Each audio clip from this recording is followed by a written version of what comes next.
Notes by a vandaguilder from Filibert's hanse. I'd always enjoyed practicing my craft. Killing came as naturally to me as blowing my nose. They raised me to be a knight, and being a brigand's not much different. First, blood and swords, then wine and harlots to wash the worries away. But ever since that horrid night, everything has changed.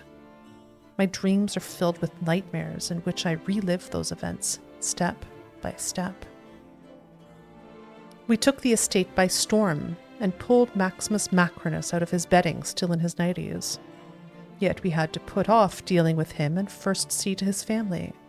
Those were our orders, like it or not, but it's one thing to impale some corpulent cow diddler with a wine-stained mustache, and quite another to string up a snot-nosed runt. He squealed like a little girl when the lads threw the noose around his neck. Macrinus tried to buy us off, even showed me the candlestick lever that opens the hidden vault where he hides his family treasures, but Filibert's orders were clear. Next up was Maximus's wife.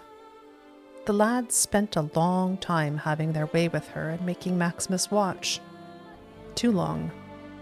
I didn't know the harlot's brood and haven't a clue what he did to Filibert to make him wish such a fate on him and his family, but that was too much for me. Only once his whole clan was swinging did we turn our attention to Macrinus. We stuck him with hot pokers, cut off his ears, then slit his gut, and he, throughout all this horror, he didn't scream once, only groaned under his breath. When it came time for him to die in a puddle of his own excrement under the tree where we'd hanged his wife and son, he looked me in the eyes and whispered, "Vengeance will be mine, in this life or the next."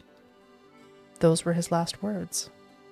Dark clouds filled the sky in that instant, and a harsh gale sprung up.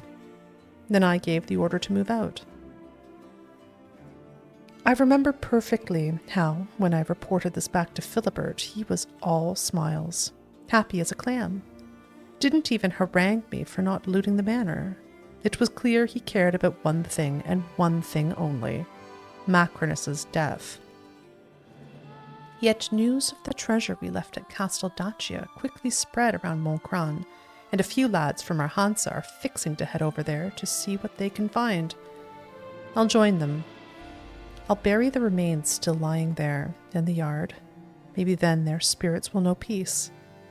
Maybe I'll wipe away at least some of my sins. Maybe at last I'll be able to sleep soundly.